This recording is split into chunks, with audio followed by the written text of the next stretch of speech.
La Coupe du Monde 2026 est déjà un désastre et elle n'a même pas encore commencé. Il y a eu une fusillade près de la base de l'équipe d'Angleterre qui a laissé plusieurs personnes blessées. C'est évidemment tragique et j'espère sincèrement que tous les blessés vont se rétablir. Mais en même temps, ça donne déjà une idée du niveau de tension autour de l'événement. Les équipes nationales qui séjourneront aux États-Unis vont littéralement devoir évoluer dans un environnement sous haute surveillance. Pendant ce temps, les équipes logées au Canada semblent, elles, vivre une expérience beaucoup plus calme, presque irréelle en comparaison. Et ce n'est même pas le plus inquiétant. La Suisse a même reçu une alerte de sécurité concernant ses installations d'entraînement, parce que certaines zones seraient infestées de serpents venimeux. Et vu que ça se passe aux États-Unis, je ne serais même pas surpris que les serpents soient armés. Et comme si ça ne suffisait pas, certains matchs pourraient se jouer sous des températures proches de 40 degrés Celsius. Et j'aimerais vous rappeler que, initialement, la FIFA avait interdit aux supporters de rentrer dans les stades avec des bouteilles d'eau pour des raisons de sécurité. Mais finalement, ils sont revenus sur cette décision. Des équipes comme la Norvège ont déjà dû écourter des séances d'entraînement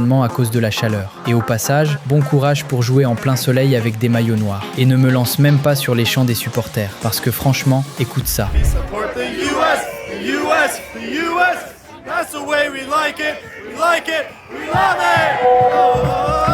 Et honnêtement, vu l'état de l'organisation globale, on ne peut même pas dire que c'est surprenant. Quand tu vois que le gars en charge du projet ne sait même pas tirer correctement un corner, ça donne une idée du niveau de préparation. Mais apparemment, certaines équipes n'auront même pas le droit de rester longtemps sur le territoire américain et devront quitter le pays juste après leur match. C'est censé être un tournoi qui rassemble le monde entier, mais certains supporters auront déjà du mal à voyager pour soutenir leur pays à cause de problèmes de visa. Et pendant ce temps, on voit des situations complètement absurdes à l'aéroport, comme un arbitre somalien Omar Hartan qui a été renvoyé chez lui à son arrivée aux États-Unis. Bref, la Coupe du Monde est censée unir les gens, mais elle ressemble déjà à un immense chaos organisé. Alors like la vidéo et dis-moi en commentaire ce que tu penses de cette Coupe du Monde pour le moment. Parce qu'honnêtement, j'ai l'impression que ça va soit être la meilleure, soit la pire de l'histoire.